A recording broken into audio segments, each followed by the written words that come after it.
Samsung's HW-Q600A promises Dolby Atmos for under $500. But is it the real deal or just virtual surround sound marketing? After in-depth testing, the results might surprise you. Dolby Atmos, real or fake? Samsung advertises Dolby Atmos, but without up-firing speakers, it's all virtual. The effect is noticeable, but compared to soundbars with dedicated height channels, it lacks true overhead immersion. HW-Q600A equals virtual Atmos, decent spatial sound. Real Atmos soundbars equals actual overhead effects for a cinematic experience. If you're expecting a full 3D surround effect, this soundbar may not deliver what you're looking for. Pro tip: turn on surround sound mode in settings for a wider soundstage and more immersive experience. Q-Symphony, game changer or gimmick?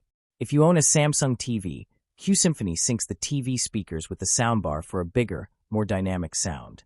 But is it actually better? Side-by-side tests showed an increase in volume and spaciousness, but dialogue sometimes became muddy.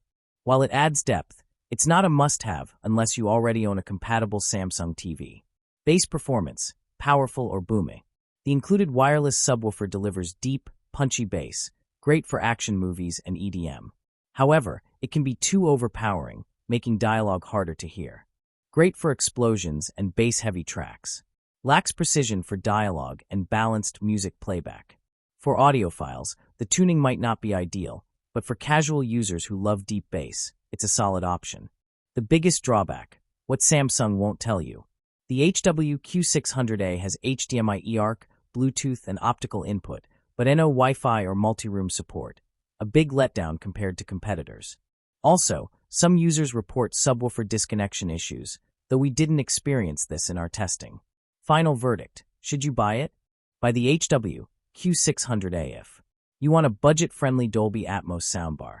You own a Samsung TV for Q-Symphony. You love deep bass for action movies and music. Skip it if you want true up-firing Atmos speakers. You need multi-room support or Wi-Fi connectivity. You hate tweaking settings to fix dialogue clarity. Bonus tip: for the same price, the Vizio M512A H6 offers real up-firing speakers and a more immersive Atmos experience. What's next? Would you choose the HW-Q600A, or is another soundbar the smarter buy? Drop your thoughts in the comments. And if you want to see how it compares to the Samsung HW-Q700A, hit subscribe. The difference might shock you.